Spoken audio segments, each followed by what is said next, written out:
Bismillahirrahmanirrahim.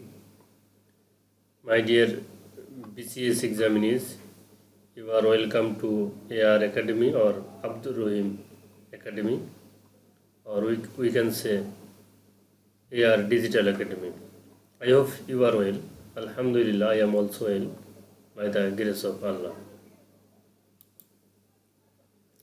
My dear BCS examinees, সুপ্রিয় BCS প্রত্যাশী ভাই এবং বোনেরা, আজ আমি ইংলিশ সাহিত্যের একজন বিখ্যাত কবি, যাকে বলা হয় পোয়েট অফ দ্য পোয়েটস, যাকে কবিদের কবি বলা হয়, এরকম একজন বিখ্যাত কবি এডমান্ড স্পেন্সার সম্পর্কে আলোচনা করব এবং তার রচনাবলী যাতে মনে থাকে, আপনাদের স্মরণ থাকে, এই জন্য ছন্দ আকারে বা মনে রাখার টিপস সহকারে আলোচনা করব। আমি যতগুলো ভিডিও দেবো ইনশাল্লাহ সবগুলোতেই বিশেষ করে যারা বিসিএস পরীক্ষার্থী বা যারা প্রতিযোগিতামূলক পরীক্ষাগুলো যারা দেন বা নিবন্ধন পরীক্ষা বা মানে বিসিএস জাতীয় মানে চাকরির যে সংক্রান্ত যে পরীক্ষাগুলো আছে, এই ক্ষেত্রে অবশ্যই আমি মনে রাখার কৌশল অবশ্যই শেয়ার করব, থাকবে, এবং আশা করি আপনাদের ভিডিওটি অনেক ভালো লাগবে এবং খুব সহজে এডমান্ড স্পেন্সার সম্পর্কে আপনারা জানতে পারবেন এবং সহজে মনে থাকবে এবং পরীক্ষার হলে ইনশাল্লাহ কাজ দেবে আর কি। এটা আমার, এবং এটা শুধু বিসিএস পরীক্ষার্থী না, বিসিএস পরীক্ষার্থী সহ শুরু করে যারা ইংলিশ ডিপার্টমেন্টে যে সমস্ত ভাই এবং বোনেরা আছেন তাদের অনেক সুবিধা হবে। তাদের এই বিসিএস পরীক্ষা সহ যে কোনো পরীক্ষা, ভাইবা পরীক্ষাতে এটি অনেক কাজ দেবে এবং খুব সহজে আপনারা এডমান্ড স্পেন্সার সম্পর্কে জানতে পারবেন ভিডিওটি দেখলে আর কি। তাহলে শুরু করা যাক। Dear students or dear BCS examinees, Edmund Spenser was born in 1552. Edmund Spenser 1552 খ্রিস্টাব্দে জন্মগ্রহণ করেন। He died in 1599, আর তিনি 1599 সালে বা 99 খ্রিস্টাব্দে মৃত্যুবরণ করেন। Edmund Spenser is called the poet of poets. Edmund স্পেন্সারকে কবিদের কবি বলা হয়। ইংলিশ হচ্ছে the poet of the poets, the poet of poets এটা বলা হয় আর কি। এই টার্মটা মনে রাখতে হবে। হি ওয়াজ অ্যান ইংলিশ পোয়েট, তিনি একজন ইংলিশ কবি, ইংরেজি সাহিত্যের কবি আর কি, ইংল্যান্ড আর কি। ইংলিশ পোয়েট বলতে আমরা মূলত মেইনলি আমরা বুঝি যারা ইংলিশ সাহিত্য লেখেন, এটা আছে। এর পাশাপাশি হচ্ছে ইংল্যান্ডের আর কি যারা কবি আর কি, তাদেরকে ইংলিশ পোয়েট বলা হয়। ইংলিশ লিটারেচারে আবার আমেরিকান পোয়েটও আছে, বিভিন্ন ধরনের আছে আর কি, বিভিন্ন দেশের রাইটাররাও আছেন আর কি যারা ইংলিশ লেখেন, তারাও ইংলিশ পোয়েট।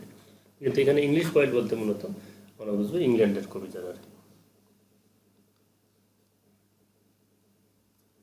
আশা করি এটি বুঝতে পেরেছেন। Next, his famous epic is the ferry Queene. তার বিখ্যাত একটি মহাকাব্য হচ্ছে, ইপিক হচ্ছে the ferry Queene. The ferry Queene নামে তিনি একটি যে মহাকাব্য লিখেছেন, এর জন্য তিনি নিজে বিখ্যাত এবং তার এই ইপিকটাও অনেক বিখ্যাত আর কি। এই তথ্যগুলো আমাদের মনে রাখতে হবে। আশা করি আপনারা বুঝতে পেরেছেন এবং মনে থাকবে আর কি। Next, his work. এখন আমরা তার রচনাবলী সম্পর্কে জানবো।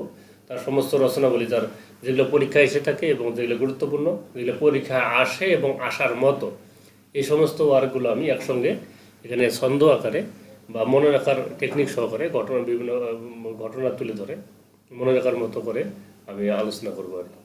আপনারা মনোযোগ দিয়ে ভিডিওটি সম্পূর্ণ দেখবেন, তাহলে খুব সহজে প্রিপারেশনটা হয়ে যাবে এবং শেষে বিভিন্ন বিগত পরীক্ষায় যে প্রশ্নগুলো এসেছে সেগুলো আলোচনা করবেন। যাই হোক, তিনি যে তার ওয়ার্কগুলো হচ্ছে, নাম্বার 1 আমরা ধরি দ্য রুইন্স অফ টাইম। এটা আমরা সংক্ষেপে মনে করতে পারি যে রুইন্স অফ টাইম বলতে সময়ের আবর্তনে অনেক কিছুই যে কী হয়ে যায়, ধ্বংস হয়ে যায়। সময়ের কারণে, সময়ের আবর্তনে অনেক কিছুই ধ্বংস হয়েছে, নতুন করে আসে, অনেক পুরাতন ধ্বংস হয়, নতুনের আবির্ভাব ঘটে, এইরকম আর কি ধরতে পারি। তারপরে হচ্ছে অ্যাস্ট্রোফেল, এটা একটা তার কর্ম। এরপর হচ্ছে কমপ্লেন্টস, এটা হচ্ছে কালেকশন অফ পোয়েমস, কবিতা সংগ্রহ। অ্যান ইমন, অ্যান বসালে এখানে ইমন উচ্চারণ হলে অ্যান বসবে, আর যদি হিমন উচ্চারণ করি আমরা হিম হিমন না হিম উচ্চারণ করলে হবে এ হিম। আর এটা উচ্চারিত হয়ে থাকে। আবার হচ্ছে এ হিম অথবা অ্যান ইম, এরকম উচ্চারণ হবে। ইন অনার অফ বিউটি, এটা একটা পোয়েম। অ্যামোরিটি, এটা কালেকশন অফ সনেটস, সনেট সংগ্রহ হচ্ছে অ্যামোরিটি নামে। দ্য ফেরি কুইন, যেটা হচ্ছে ইপিক, অনেক ইপিক বা মহাকাব্য, আর এটাকে মোক ইপিকও বলা হয়েছে আর কি। এটা অনেক বিখ্যাত, যেটা আগে বলেছিলাম। নেক্সট দ্য শেপার্ডেস ক্যালেন্ডার অ্যান্ড এপিথালামিয়ন, এই হচ্ছে তার রচনাবলী বা বিভিন্ন ওয়ার্ক আর কি। এখন আমরা এটাকে ছন্দ সহকারে যদি মনে রাখি তাহলে হবে, এখানে আমি বলতেছি যে দ্য রুইন অ্যাস্ট্রোফেল। অ্যাস্ট্রোফেল নামে এক ব্যক্তি, যিনি কী করেন, যত প্রকারের অন্যায় আছে, অবিচার আছে, এগুলোকে তিনি ধ্বংস করে দেওয়ার একটা তার একটা প্ল্যান আর কি। তিনি সাধারণত ধ্বংস করে থাকেন, এই জন্য তার নাম হচ্ছে রুইন অ্যাস্ট্রোফেল। আমরা মনে করি, তাহলে আমরা কী করবো, the ruin Astrophel complain. Ruin Astrophel নামে এক ব্যক্তি, তিনি কমপ্লেন করলেন। কী কমপ্লেন করলেন, তাহলে কী হলো, প্রথমে রুইন অ্যাস্ট্রোফেল নামে এক ব্যক্তি তিনি কমপ্লেন করলেন। কী কমপ্লেন করলেন, in honour of beauty of Amoretti faerie queene. Faerie queene মানে হচ্ছে বিশ্ব সুন্দরী একজন রানী। এই রানী অনেক সুন্দরী ছিলেন, বিশ্ব সুন্দরী ছিলেন, এই জন্য রাজা তাকে বিয়ে করেছিল। তার নাম হচ্ছে, এখানে আমরা ঘটনাতে জেনে রাখবো যে তার নাম মনে রাখার কৌশল হিসেবে তার নাম ধরবো অ্যামোরিটি। নাম হলো অ্যামোরিটি। তিনি একজন বিশ্ব সুন্দরী এবং তিনি হচ্ছে অনেক সুন্দরী একজন রানী আর কি। এখন তার রুইন অ্যাস্ট্রোফেলের কমপ্লেনটা কি, যে ইন অনার অফ বিউটি, যে তার সৌন্দর্যের কারণে, তিনি অনেক সুন্দরী, বিশ্ব সুন্দরী, ঠিক আছে, কিন্তু তার সৌন্দর্যের কারণে তাকে সম্মান আমরা করবো না। তাকে সৌন্দর্যের জন্য তাকে সম্মান করবো কেন? তাকে আমরা সম্মান করবো, তিনি একজন রানী, তার বিভিন্ন কর্ম, তার বিভিন্ন অ্যাক্টিভিটিস, বা কর্ম, তার কোয়ালিটি, এগুলোর জন্য আমরা মানে সম্মান করব, রেসপেক্ট করব। কিন্তু শুধুমাত্র যদি সৌন্দর্যের জন্য সম্মান করা হয়, এটা ঠিক হবে না। এটা সে কমপ্লেন করেছে আর কি। তাহলে এই কমপ্লেনটা কী করলো, দ্য রুইন অ্যাস্ট্রোফেল। দেখো কী কমপ্লেন করলো, যে অ্যামোরিটি নামে যে ফেরি কুইন আছে, বিশ্ব সুন্দরী যিনি একজন রানী, তাকে তার সৌন্দর্যের জন্য, বিউটির জন্য তাকে সম্মান করবো না। তাকে তিনি রানী, এই জন্য তাকে সম্মান করব, তারপরে আরও তার বিভিন্ন তার অ্যাক্টিভিটি ইত্যাদি কারণে তাকে সম্মান পাওয়ার যোগ্যই। কিন্তু শুধুমাত্র বিউটি বা সৌন্দর্যের জন্য তাকে সম্মান করা ঠিক না, এটা সে কমপ্লেন করলো। কিন্তু এই সব কমপ্লেন সে কীভাবে করলো, সে জনসম্মুখে বা জনসেবা মিটিংয়ে করলো না, বা রানীর সামনেও না। সে কীভাবে করলো, যেহেতু সে তার সেরকম এবং বড় বড় কবি সাহিত্যিকদের বা সাংবাদিক সম্মেলনও সে করেনি। সে কী করেছে, ইন শেপার্ডেস এপিথেলামিয়ন। শেপার্ডেস বলতে আমরা যা বুঝি যে যারা গরু, ছাগল, ভেড়া যে চালনা করে, অর্থাৎ রাখাল যারা আছে, এরকম রাখালদের, যারা রাখাল আছে, এই সমস্ত যে শ্রেণী, এই সমস্ত লোকদের কি আছে, তারা কবিতা গান যে রচনা করেন বা বলেন, মৌখিকভাবে বা লিখিত আকারে হতে পারে। নিম্ন শ্রেণী, সমাজের নিম্ন শ্রেণীর যে লোকগুলো আছে, তাদের তৈরি করা এপিথেলামিয়ন বা তাদের যে কাব্য, তাদের গান, হ্যাঁ, এই সমস্ত কাব্য বা কবিতায় তিনি এই কমপ্লেনটা তুলে ধরেন আর কি। আশা করি আপনারা বুঝতে পারছেন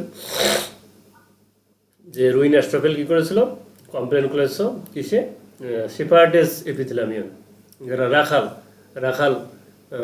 রাখাল যারা, তাদের এপিথেলামিয়নের মধ্যে এই কমপ্লেনটা করেছিল। কী করেছিল, যে অ্যামোরিটি নামে যে ফেরি কুইন আছে, যেমন একজন রানী আছেন, তিনি অনেক সুন্দর, তার অনেক বিউটি আছে, সে বিউটি অর্থাৎ তার সৌন্দর্য অনেক বেশি, অনেক ফেয়ার আর কি। তাকে আমরা তার সৌন্দর্যের জন্য আমাদের কী করবো না, সম্মান করবো না, তার রানী হিসেবে সম্মান করবো, আরও তার কার্যক্রমে ইত্যাদি, যেটা আমি আগে বলেছিলাম। আশা করি এটি মনে থাকবে, ঘটনাটি বুঝতে পেরেছেন, ঘটনাটি মনে থাকবে আশা করি। এটি দেখলেই, রুইন অ্যাস্ট্রোফেল থাকলেই আপনারা বুঝতে পারবেন যে এখানে, বা ফেরি কুইন বা এই যে ঘটনাগুলো, শেপার্ডেস এপিথেলামিয়ন কমপ্লেন দেখলেই আপনারা বুঝতে পারবেন যে ঘটনাটা কী। তাহলে আশা করি ঘটনাটি মনে থাকবে। এখন ঘটনা যে মনে থাকে, তাহলে অবশ্যই তার ওয়ার্কগুলো মনে থাকবে। এখন দ্য রুইন দ্বারা হচ্ছে the ruins of time. The ruins of time মানে সময়ের আবর্তে সময়ের পরিবর্তনে অনেক কিছু ধ্বংস হয়ে যায়, অনেক কিছু নতুন করে সৃষ্টি হয়, ঠিক আছে, উত্থান পতন হয়ে থাকে আর কি। দেখ, তার একটা কর্ম হচ্ছে এখানে এডমান্ড স্পেন্সার এর একটা সাহিত্যকর্ম হচ্ছে দ্য রুইন্স অফ টাইম। এটা আমরা মনে রাখবো এইভাবে, দ্য রুইন্স দ্বারা কি হতো, দ্য রুইন্স অফ টাইম। আশা করি এটা মনে থাকবে। নেক্সট হচ্ছে অ্যাস্ট্রোফেল। এখানে অ্যাস্ট্রোফেল নামটা সেটা ডাইরেক্ট অ্যাস্ট্রোফেল থাকলো। এরপর হচ্ছে কমপ্লেন্স। কমপ্লেন্স দ্বারা হবে কমপ্লেন্ট। আশা করি এটাও মনে থাকবে, কমপ্লেন্ট। এটা হচ্ছে কালেকশন অফ পয়েম, কবিতা সংগ্রহ বা কবিতার সমগ্র, অনেক অনেক কবিতা একসঙ্গে কালেকশন করা আছে এই বইটাতে। নেক্সট হচ্ছে in honour of beauty. In honour of বিউটিতে আমরা যে বইয়ের যে কবিতা একটা, সেটা আমরা মনে রাখবো যে an hymn in honour of beauty. তাহলে ইন অনার অফ বিউটিতে কি আছে, an hymn in honour of beauty. হ্যাঁ, অ্যান ইম, এটাতে কোথাও কোথাও উচ্চারণ করা আছে a hymn in honour of beauty. আর ম্যাক্সিমাম আসলে মূলত এটা আছে an hymn in honour of beauty হবে। তাহলে ইন অনার অফ বিউটি দ্বারা কি হবে, an hymn in honour of beauty, এটা একটা পয়েম, কবিতা। নেক্সট আমরা কি মনে রাখবো, অ্যামোরেতি। অ্যামোরেতি দ্বারা অ্যামোরেতি আর কি, এটা হচ্ছে কালেকশন অফ সনেটস। তিনি যে এডমান্ড স্পেন্সার, তিনি যে সনেট লিখেছিলেন, এই সনেট সংগ্রহ, সনেটগুলো সবগুলো সনেট একসঙ্গে সংগ্রহ করে যে বইটি রচনা করা হয়েছে সেটি হচ্ছে অ্যামোরেতি। আশা করি এটিও মনে থাকবে, অ্যামোরেতি নামটা এখানে আছে। নেক্সট হচ্ছে ফেয়ারি কুইন। ফেয়ারি কুইন হচ্ছে দ্য ফেয়ারি কুইন, এটা এপিক বা মহাকাব্য, এটা মুক এপিকও বলা হয়। এটা অনেক বিখ্যাত, তিনি তার সবচেয়ে বিখ্যাত কর্ম হচ্ছে এটি। পরীক্ষায় এসেই থাকে, এডমান্ড স্পেন্সার থেকে সাধারণত প্রশ্ন আসলে ফেয়ারি কুইন থেকে বেশিরভাগ প্রশ্ন আসে, বা এইটা থেকে আসে আর কি, তারপর অন্যগুলো স্থান পায়। নেক্সট হচ্ছে তাহলে দ্য ফেয়ারি কুইন দ্বারা হচ্ছে দ্য ফেয়ারি কুইন। ইন শেপার্ডেস, এই শেপার্ডেস দ্বারা হবে দ্য শেপার্ডেস ক্যালেন্ডার। আশা করি এটাও মনে থাকবে, দ্য শেপার্ডেস ক্যালেন্ডার। নামগুলো একটু দেখবেন আপনারা, মনে কাছে কয়েকবার পড়লেই নামগুলো মনে আসবে, এবং শেপার্ডেস দ্বারা হবে দ্য শেপার্ডেস ক্যালেন্ডার। নেক্সট হচ্ছে এপিথেলামিয়ন, এটা ডাইরেক্ট হচ্ছে এপিথেলামিয়ন। আমরা আশা করি এই নামগুলো আপনাদের মনে থাকবে, খুব সহজে মনে রাখতে পারবেন এবং ভালো লাগবে আর কি। My dear BCS examinees, now some previous questions analysis. এখন আমরা বিগত যে প্রশ্নগুলো বিভিন্ন প্রতিযোগিতামূলক পরীক্ষায় বিসিএস থেকে শুরু করে অন্যান্য পরীক্ষায় যেগুলো প্রশ্ন এসেছিল সেগুলো আমরা আলোচনা করব। আশা করি এটি আপনাদের আরও উপকার হবে, বা বিসিএস মানে বিগত প্রশ্নগুলো কি সলভ হয়ে যাবে, এটি খুব ভালো লাগবে আর কি। Question number 1, who is called the poet of poets? আপনারা জানেন যে পোয়েট অফ পোয়েটস হচ্ছে একজনই, সেটা হচ্ছে যে কে আপনারা জানেন। এখানে অপশন দেওয়া আছে অনেকগুলো, ভালো করে ভিডিওটা দেখলে আপনারা অবশ্যই পারবেন আর কি, কোনো কনফিউশন হবে না। Number A William Shakespeare, B Edmund Spenser, C Geoffrey Chaucer, D Thomas Kyd. এই যে চারজন কবির নাম এখানে দেওয়া আছে, আপনারা অবশ্যই জানেন যে এখানে অপশন বি হবে, এডমান্ড স্পেন্সার হচ্ছে poet of poets.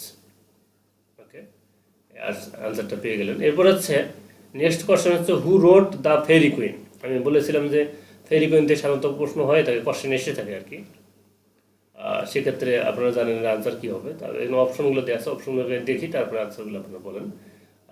A number William Shakespeare, B Francis Bacon, C Chaucer, D Edmund Spencer.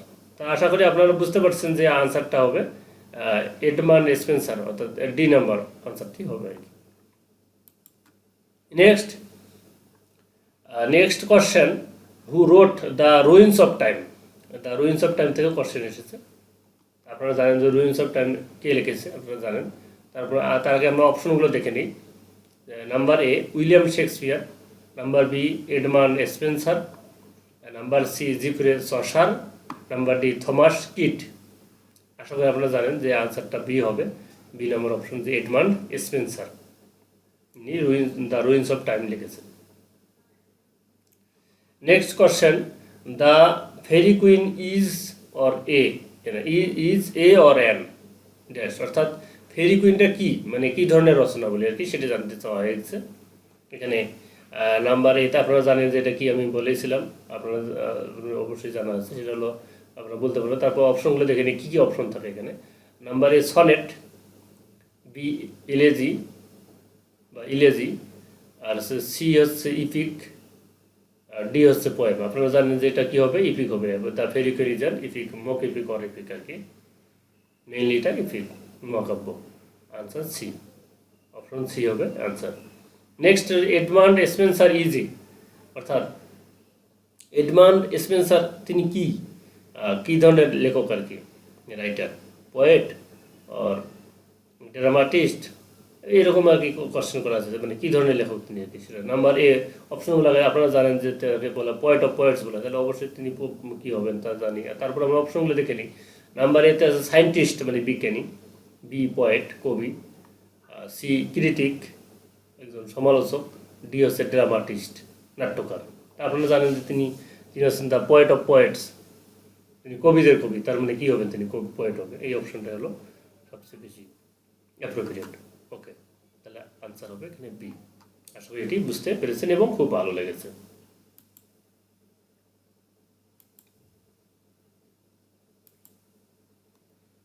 My dear students, especially the BCS examinees, I hope the video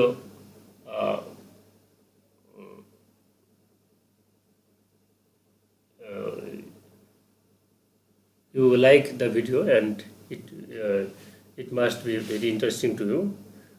সুপ্রিয় বিসিএস পরীক্ষার্থী ভাই ও বোনেরা, আশা করি ভিডিওটি আপনাদের অনেক ভালো লেগেছে এবং খুব সহজে এক্সপ্লেনেশন সম্পর্কে বুঝতে পেরেছেন। তাই আমার একটি রিকোয়েস্ট থাকবে যে আপনারা আমার এই চ্যানেলটি